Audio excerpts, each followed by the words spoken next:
The time fast forward, why your weeks are disappearing.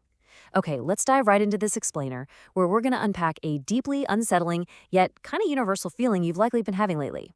We're talking about that bizarre sensation that your weeks are just disappearing and time is somehow slipping away way faster than ever before. We've got some fascinating insights from a recent breakdown by the Introvert Circle, and we're going to get to the absolute bottom of why our days feel so incredibly compressed right now.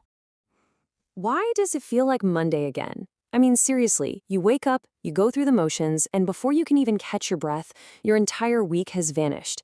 It's scary, it's exhausting, and honestly, nobody is talking about why this is actually happening in the way that they really should be. It genuinely feels like you're falling through a literal wormhole, just totally skipping days 2 through 6. You might remember a time, maybe back in your 20s, when you could work a 10-hour day, hit the gym before and after work, and somehow still feel like you had time to spare. A single day back then felt like 3 of the days we're having right now. But the psychological cause behind this sudden dramatic acceleration, well, it's really not what you might assume. Now, we usually blame a few common suspects for this. And let's be clear, they aren't entirely wrong. Getting older is scientifically proven to make you feel like time is going by faster. And yeah, for sure, the constant distraction of our smartphones and social media is a massive factor. But while the natural aging process and our phones are absolutely contributing, they completely fail to explain the massive, frankly, terrifying shift in time perception we've felt specifically over the last 6 years or so. The real culprit, a neurological thief in plain sight. Let's see what's really going on here. So the source material shares this incredibly visceral story of a motorcycle crash. The rider was rear-ended, thrown right off the bike, and flew 10 or 15 yards through the air. But during that terrifying moment of acute extreme fear, everything happened in complete slow motion. Actually, scratch that. It felt more like floating up there forever. That's a known neurological response, right? Extreme fear makes time slow down. But that leads us to the ultimate question. What exactly does a constant daily state of chronic anxiety do to our brains? Well, here is the massive revelation from the breakdown. Chronic anxiety, that constant hum of dread, does the exact opposite of sudden fear. It causes time to drastically speed up. When you're living in a state where the anxiety never really turns off, where you never quite know when the next shoe is going to drop, your brain processes that chronic stress by accelerating your perception of time. This isn't just some poetic metaphor, guys. The neurological reality is that chronic anxiety is literally stealing your time. It's accelerating your perception of life, day by day, month by month, and year by year. This is exactly why you feel like time is flying by. It's not just your age, and it's not just the screen you're staring at. The chaos machine. Why we are more anxious than ever. Let's break this down. Look, we're living in a completely different world than we did 15 or 20 years ago.